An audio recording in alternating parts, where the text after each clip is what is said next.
tout cas, au niveau du mouillage, c'est très bien. C'est vraiment très bien. De temps en temps, il y a un bateau qui passe. Bon, voilà. Finir au moteur. Je suis dégoûté.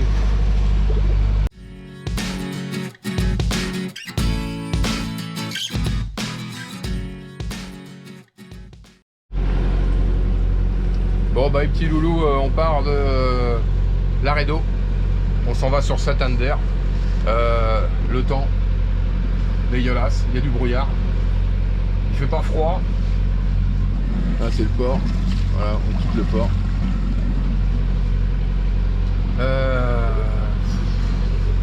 C'est la merde. Et il n'y a pas un pet devant. Il n'y a pas un pet devant. Je suis dégoûté. Je suis juste dégoûté. On va avancer un petit peu au moteur. On va passer le gros caillou qui est là-bas, là, ici, là, la petite montagne. Il y aura peut-être un petit peu plus de vent juste après ça en mer. J'espère. Parce que là, moi je me tape pas tout au moteur, hein, ça me saoule. Donc, enfin bon. Bon, bah allez, on y va. Je vous tiens au jus. Putain de brouillard, quand même.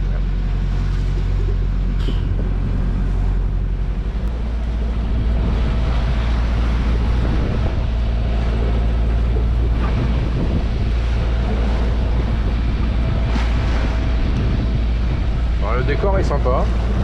C'est joli. Il y a un petit phare là-bas, là.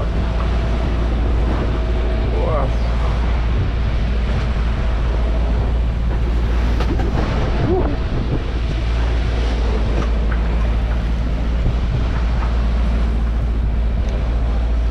Bon, on a des creux de un bon 2 mètres, 2 mètres 50. Bon, on est un peu au moteur parce que là, on va essayer de passer encore, comme je disais tout à l'heure, le rocher là, voir s'il y a un peu plus de vent au large. Essayer de choper le vent. Parce que pour l'instant, on n'a que de la vague. Et on se fait remuer pour rien.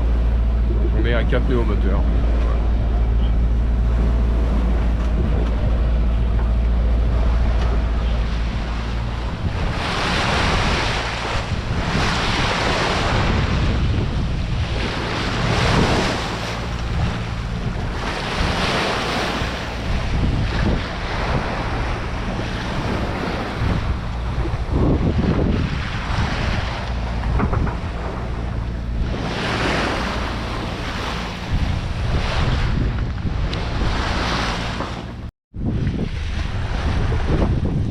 Bon. Il n'y a que dalle, hein. Il y a 5 nœuds de vent, on s'appuie, on a mis le génois, c'est tout. On a mis le moteur strict ralenti, donc on fait du moteur sync. Donc on a le moteur qui tourne un tout petit peu, puis on est appuyé sur la voile, on fait du 5 nœuds. Et, enfin, la voile aide bien quand même. Parce que là, le moteur il tourne vraiment ralenti. Au ralenti il tourne à un nœud et demi. Donc c'est juste pour appuyer quoi.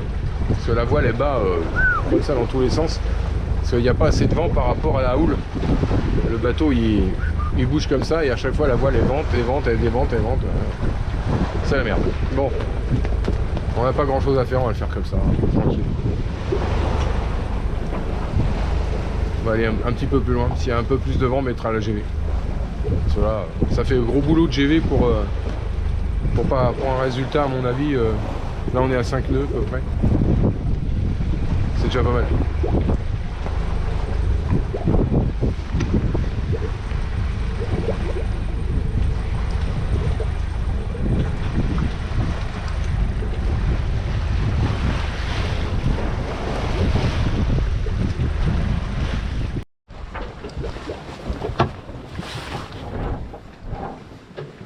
Bon, 3 nœuds, ouais. On a enlevé le moteur, c'est saoulant. Donc on marche qu'au génois, 3 nœuds. Il n'y a pas d'air du tout. Il doit y avoir 5 ou 6 nœuds de vent, à peine. Et, on a du mal à le tenir.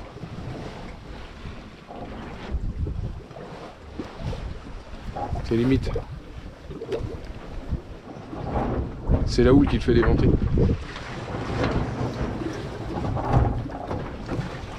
Bon, on va continuer comme ça.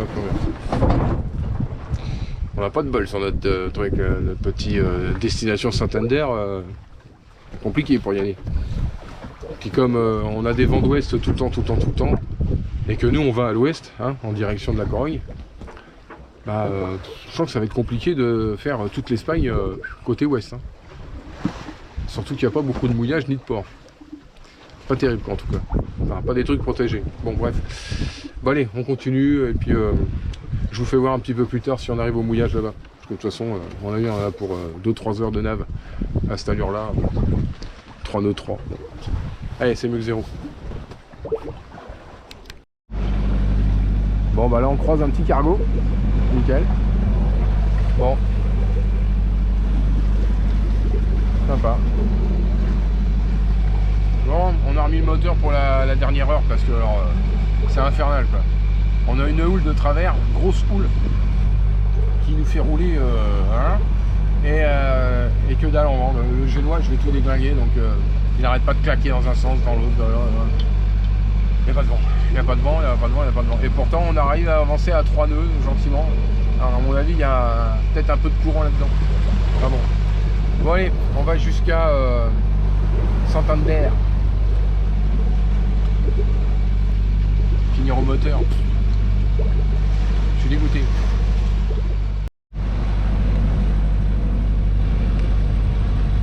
Bon. On arrive au mouillage de Santander. Donc on va acheter l'encre. Là-bas. Normalement là, quelque part par là.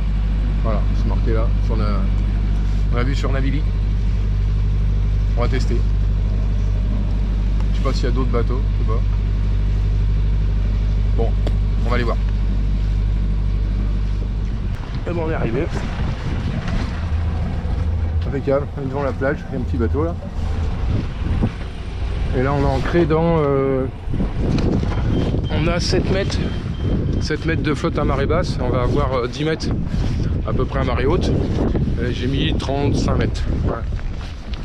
Hop. Avec ma petite main de fer à voir. Voilà. J'ai mis un coup de marche arrière pour être sûr. Et puis voilà. Tout va bien. Ah, belle plage. Sympa. Bon, en tout cas, le mouillage, il a pas l'air rouleur pour l'instant. On a un petit peu de vent. On va voir comment ça va se goupiller. J'espère qu'on va pas... on s'est pas planté dans la longueur.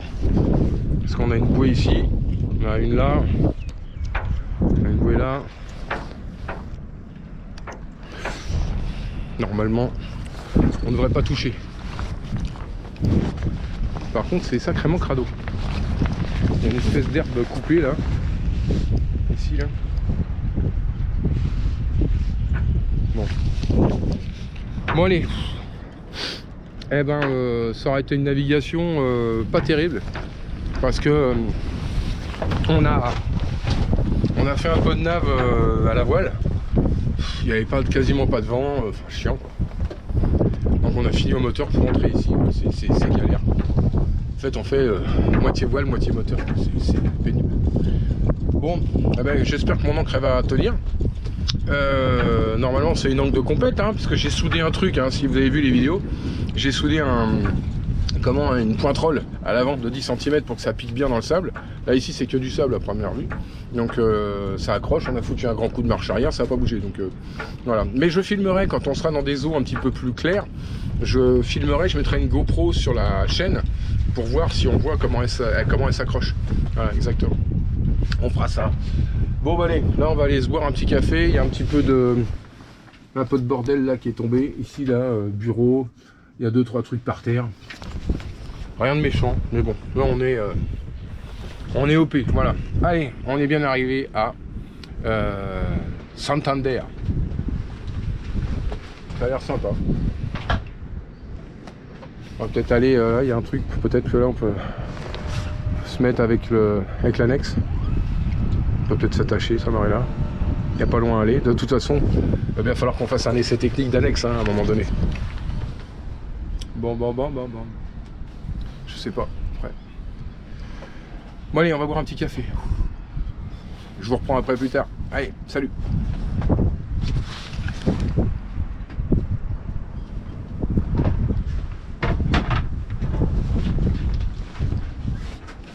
Il n'y a pas que des petits bateaux.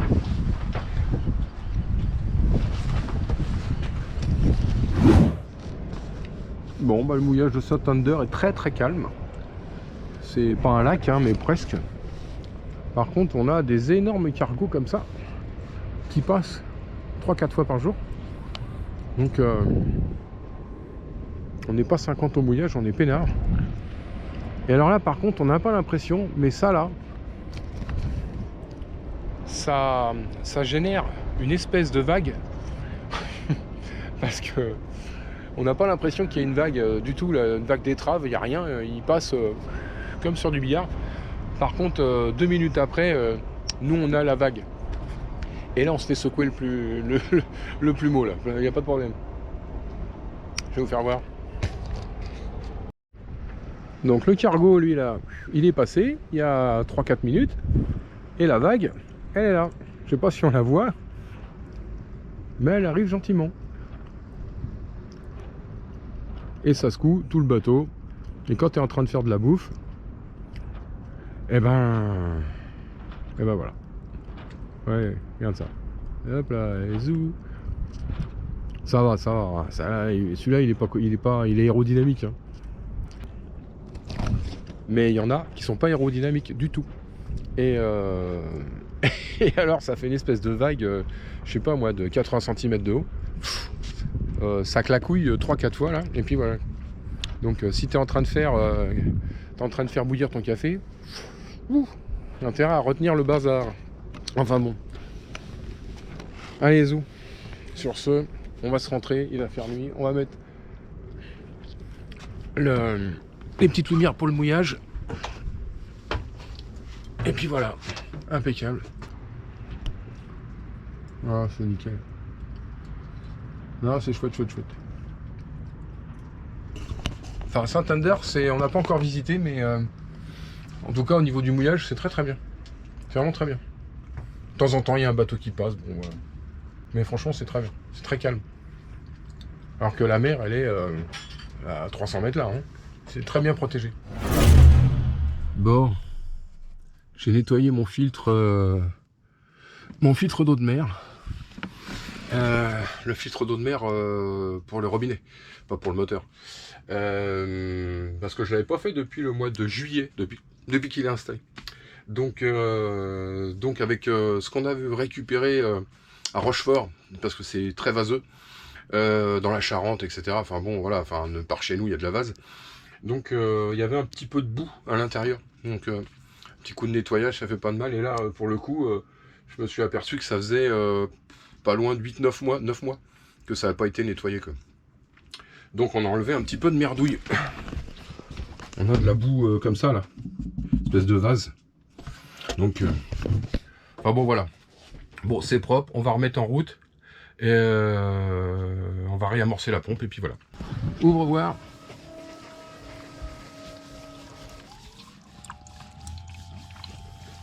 Ouais, ça se remplit, ça réamorce. Ça vient. Ok. Grand. Impeccable. Bon, ben voilà, ça c'est une chose faite. Très bien. Ça fait partie des petits... Alors regardez si ça fuit pas, puis sinon c'est bon. Voilà. Bon, parce que là c'est pas un filtre, là j'ai mis un filtre à nettoyer. Un filtre, je sais pas, enfin il est comme en toile, mais il se nettoie. Voilà, il est pas à jeter. Voilà, je l'ai mis exprès pour pouvoir le nettoyer au fur et à mesure. Quand il sera foutu, on mettra un deuxième filtre, j'en ai un autre d'avance. Voilà. Bon, écoutez, très bien. Et on va passer, je pense, à la vidange moteur. Voilà, parce que là, on a 51 ou 52 heures. Donc, on va passer à l'entretien moteur. Faire ce qu'il faut. Voilà. Et puis, je vais vous expliquer Betamarine, d'où ça vient exactement. Comme on est au mouillage, on a mis une alarme de mouillage Cellgrip AA. Ça marche très très bien. Faut juste pas oublier d'appuyer sur le bouton au moment où on jette l'encre, voilà. Voilà, enfin sauf si on sort de la zone, là ça gueule. Hein. Par contre, là c'est arrivé la nuit dernière. On est sorti de la zone, alors parce qu'on devait être un petit peu trop limite au niveau de la distance. Et à 3h du matin, en fait on n'avait pas bougé, quoi. On était vraiment au bord, quoi. Bon, ouf. un peu les potes comme ça. Par sécurité, j'ai mis une Avionics, comme si on faisait une route, pour voilà, pour dire. Et ça permet de voir si on bouge beaucoup ou pas. Bon, là on bouge pas. Voilà. Donc c'est une petite astuce. C'est pas une alarme de mouillage, mais en attendant, si on doit se barrer ou si on glisse à un moment donné, visuellement on le voit, il y a une trace qui s'en va comme si qu'on était sur la route, quoi. Ce qui est pas normal parce qu'on doit tourner en rond autour de notre ancre. Donc voilà, au pire. Non, ça permet de voir, parce qu'en définitive, on bouge pas, quoi. On bouge pas. Si on bouge, c'est que la chaîne, elle se tend un peu plus selon les marées. Plus, il n'y a pas de vent du tout. Encore une fois, pas de vent. Donc, en fonction des marées, quand ça monte ou que ça descend, bah, le bateau change de côté. Et ce qui fait qu'on tire un peu plus d'un côté que de l'autre. Bon, voilà, c'est pas un drame, mais en attendant, bon, voilà, là, c'est les premiers mouillages, donc je regarde comment un peu ça fonctionne. Mais le coup de Navionics, c'est une bonne idée, quoi. Voilà. Ça me permet de voir, moi... si vraiment on bouge loin, enfin si on tire vraiment une trace, quoi. Ouais. Bon voilà, bon allez, je vais faire chauffer mon moteur et puis ben on va faire l'entretien.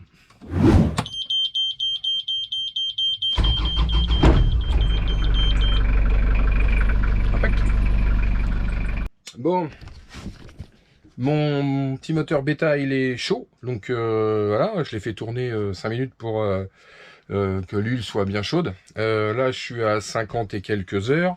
Donc le but du jeu en fait c'est quand le moteur est neuf, il y a toujours des petites limailles de fer, des petits copeaux, des petits machins dedans, dans tous les moteurs, hein, au niveau de la fabrication. Donc à 50 heures, on juge que il faut le nettoyer, on va dire, voilà, enlever la première huile pour se débarrasser de tous ces petits copeaux, de toutes ces petites impuretés qu'il peut y avoir dans le moteur au niveau de la fabrication.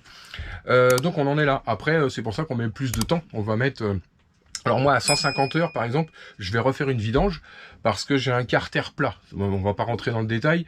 Donc il y a des carters qui sont beaucoup plus grands avec beaucoup plus d'huile à l'intérieur. Moi j'ai un carter plat, au lieu qu'il fasse 9 litres, il fait que 7 litres parce que j'ai un problème de place en dessous. Donc voilà, ça s'est fait comme ça. Donc j'aurai une vidange à faire à 150 heures ainsi que le reste de l'entretien. Voilà. Donc là mon filtre à huile, il va être là, ici. À changer, on va remettre de l'huile ici, on va vérifier l'eau, on va tout vérifier. Là on va vérifier les niveaux et derrière je sais pas si on va le voir parce que attention, j'ai de la lumière. Waouh. Ici j'ai la pompe, j'ai une pompe pour vidanger l'huile. Donc je vais essayer de trouver un petit tuyau pour mettre dans des bouteilles directement. Ça va pas être très compliqué, ils ont déjà tout prévu chez Beta, donc impeccable. Voilà. J'ai commandé mon matériel, donc ils m'ont envoyé ça hyper rapidos. J'ai mon petit colis qui est ici. Alors j'ai pris tout ce qu'il y avait à prendre pour l'entretien. Je vais avoir donc le filtre à air qui va être à changer à 250 heures, donc pas tout de suite. J'ai un filtre pour l'huile, un filtre gasoil qui va pas être à changer tout de suite non plus. Voilà, hop, lui c'est pas pour maintenant. Pareil, mon impeller, donc ça c'est un petit impeller de secours. Et puis j'ai tous les joints qui vont dedans. Ah bah tiens, en plus ils ont mis des petits stylos et tout ça, voilà. Alors Diesy, je voulais ouvrir une petite parenthèse. Alors je le dis simplement, hein, ce n'est pas de la publicité, ce n'est pas un partenariat, c'est moi qui fais ça parce que j'aime bien ce moteur et que j'ai pris plaisir à le poser. Franchement, j'ai eu aucune difficulté réelle à mettre ça en place. Ça a été un peu une prise de tête dans le sens où c'est pas mon métier, il a fallu que je prenne du temps, mais ça n'a rien été vraiment très compliqué. C'est-à-dire les branchements de gasoil, d'eau, etc., enfin le refroidissement, etc., tout était clair et net et inscrit dans le livre. Voilà, on a un bouquin comme ça, voilà, qui vous donne avec le moteur, hein, enfin qui est fourni avec, où tout est indiqué dedans. Alors là c'est en anglais, maintenant il faut télécharger la version française, c'est pas très grave, mais on y arrive très bien. Et je veux dire, pour un gars comme moi qui ne suis absolument pas mécanicien, mais alors absolument pas, c'est vraiment le truc, je sais pas faire, bah là bizarrement sans problème, quoi, vraiment sans problème. En gros l'électricité, pour vous simplifier la vie, il y a un boîtier comme ça avec alors on voit pas derrière, mais ici derrière c'est une simple prise qu'on branche, voilà. Le jus on le branche sur le plus le moins entre guillemets sur le démarreur, et ça y est, l'électricité c'est fait. Il n'y a rien de compliqué, quoi. Il n'y a pas de... Vraiment, voilà. Bon, pour le gasoil, c'est la même chose, hein. Arrivée de gasoil, sortie de gasoil. Vous avez vu, hein, j'ai fait l'installation. C'est moi qui ai rajouté tous ces trucs-là. J'ai mis un pré-filtre ici, que je vais changer sous peu. À la prochaine vidange, je ferai aussi. Bah, tout simplement parce que, voilà, pour l'entretien courant, j'ai eu aucun problème. Le moteur a démarré au quart de tour direct, quoi. Bon. Et là, j'ai 51 heures, 52 heures. Qu'est-ce que je peux vous dire sur ce moteur? Rien. Rien. Qu'il est très puissant. On sent qu'il a, quand on envoie le pâté, ça y va, quoi. Donc, j'ai rien à dire. Voilà, j'ai pas de critique. J'ai pas de critique. Toute l'installation est facile à faire. L'impeller est devant. Le filtre à huile est derrière. Le filtre à gasoil, il est juste là derrière, facile à démonter. Le filtre à air, il est là. On a tout en façade. Voilà. Bon, alors moi j'ai la chance d'avoir du volume. C'est vrai que là pour le coup, j'ai une montée, une descente là qui est un peu casse-pied. Mais par contre, moi le moteur, il est très accessible. Là, franchement, voilà, pas de problème. Donc bon, allez. Sur ce, je vous parlerai de la société Diesy, qui est en fait l'importateur Betamarine. Donc je vous mettrai les coordonnées dans la description, et puis là je vais vous les mettre là tout de suite là. Vous pouvez téléphoner de ma part en disant voilà, vous avez vu la vidéo et que vous êtes intéressé par un devis éventuellement pour un moteur Beta, peu importe la puissance. Ils ont vraiment une gamme très très large, mais l'avantage de ça, c'est que vous pouvez foutre les mains dedans. Et oui les gars, c'est que on n'est pas obligé comme chez Volvo ou chez Yanmar ou je ne sais qui, avoir des valises, des machins, des trucs et des bidules, et vous touchez plus à rien parce que tout est électronique et vous pouvez absolument rien régler. Là, ici, il n'y a rien d'électronique. Donc l'électricité, ça se résume une toute petite boîte comme ça. Et voilà, c'est fini, c'est réglé. Donc là, c'est un moteur genre... comme un moteur de R12 dans le temps, hein, vous voyez, c'est voilà, c'est le gasoil part d'un côté, il arrive de l'autre, on voit parfaitement comment ça fonctionne. Moi, ça je comprends, voilà, ça je comprends. Je suis pas mécanicien, mais je comprends. Voilà, pour moi c'est clair. Bon allez, on va démonter ça, vidanger là-bas, on va trouver un petit tuyau. Donc là c'est le premier entretien que je fais, et ici j'avais gardé, on a l'huile ici et les petits entonnoirs, les machins, les trucs au cas où il y aurait besoin. Bon allez, on s'y attaque, c'est parti. Donc voilà, ici on a la petite pompinette là avec le tuyau, la vanne qui se trouve là. Donc je vais brancher un petit tuyau là-dessus, on va pomper et on va vidanger la totalité de l'huile. Voilà. Bon, bah allez, je ne fais même pas avec un tuyau, je vais essayer avec peut-être avec des bouteilles. Je vais voir. On va essayer. Si ça va pas, je mets un tuyau.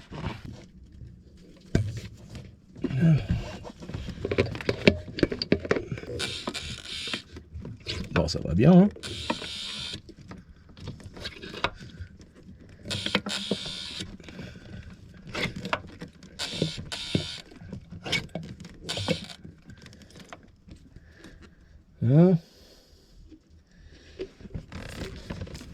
Bon, bah j'ai retiré 1,5 litre. Voilà, ici là.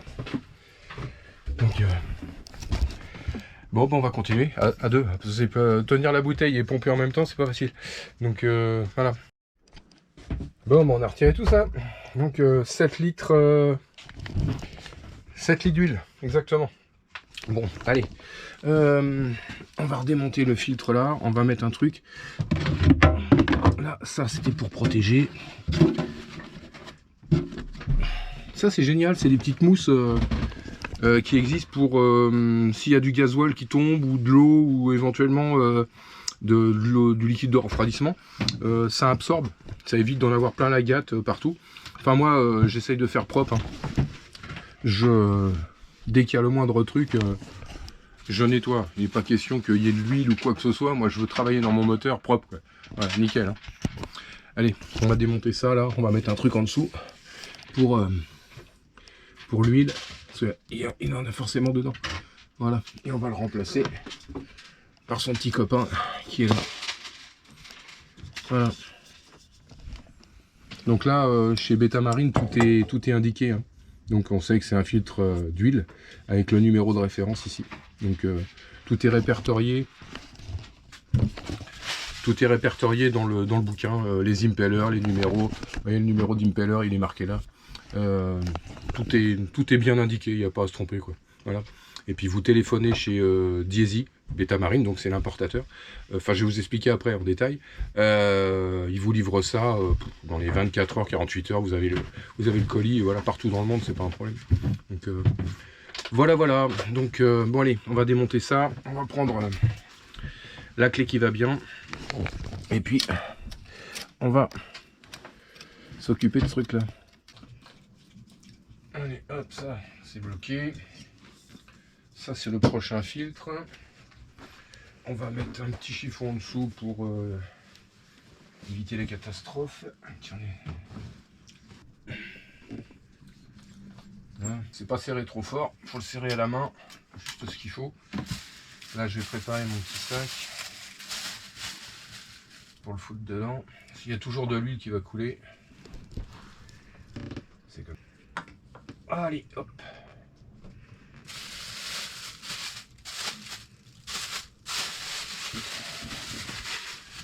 Un petit coup de chiffon propre. Là, on va mettre une goutte d'huile sur le joint ici, important, et le serrer à la main.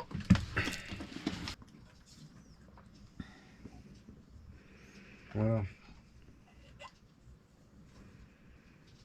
Toujours mettre une petite goutte d'huile sur le joint pour que ça fasse joint, quoi, tout simplement. Voilà. Il n'y a pas besoin de le serrer comme un cinglé.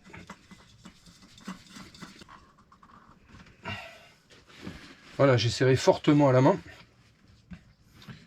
Ne pas le serrer à la clé, ça sert à rien du tout. Enlever un peu l'huile qui a coulé. Là, être sûr que ça soit bien serré. Voilà. Impeccable. Voilà. Pas le serrer. Ça, c'est pour desserrer, hein, c'est pas pour serrer. Voilà. Et bon, on n'a plus qu'à mettre l'huile dedans. Et puis, normalement, tout va bien. Voilà, ça sert à ça. Ça sert à absorber l'huile, comme ça. Et éviter d'en avoir partout. C'est un absorbeur. C'est très très bien, hein. Vraiment, à la preuve. Hein. Bon, là, je vais pas le foutre en l'air parce que j'ai 3 gouttes d'huile. Mais en attendant, si jamais il y a de l'huile qui tombe, ou de l'eau de refroidissement, peu importe, ça absorbe bien. C'est un copain qui m'a filé ça et c'est vraiment très bien. C'est vraiment très très bien, ça fonctionne très bien. Donc, on va le laisser là. Et puis, pareil, hein, de toute façon, quand on changera le filtre à gasoil, il y aura forcément du gasoil qui va couler, quoi. Bon, allez, on fait les niveaux et puis on va redémarrer le moteur. On va checker un petit peu, voir s'il n'y a pas des boulons, des écroutes desserrées, quelque chose, pendant qu'on a le nez dedans. Et puis voilà. Puis la prochaine fois, bah, on fera filtre à air, filtre à gasoil, refiltre à huile, voilà, à 150 heures. Hein, parce que moi, comme je vous dis, j'ai un carter plat. Normalement, les carters sont beaucoup plus profonds. Donc là, l'intérêt, c'était que ça passe au fond là-bas. Parce que sinon, ça ne passait pas dans le fond de la gâte par là-bas. Bon, bah nickel, ça va, ça peut être trop... Mais là, le coup de la petite pompinette derrière, là, c'est vraiment génial. C'est vraiment très bien. Il n'y a pas besoin de défaire le bouchon. Il y a un bouchon en dessous, hein, si on veut. Hein. Mais là, le fait de pomper, hop, nickel, à la limite, c'est pourquoi s'emmerder la vie. Hein. Voilà. Et ben, allez, je fais les niveaux et puis on redémarre le moteur.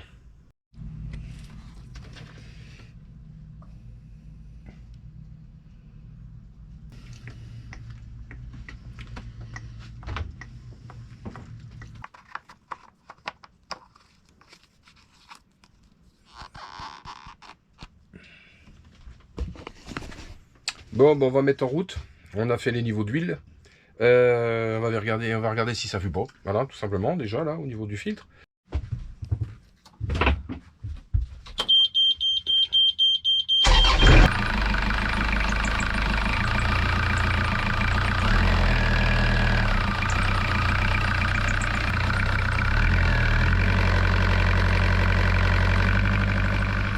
Ça tourne.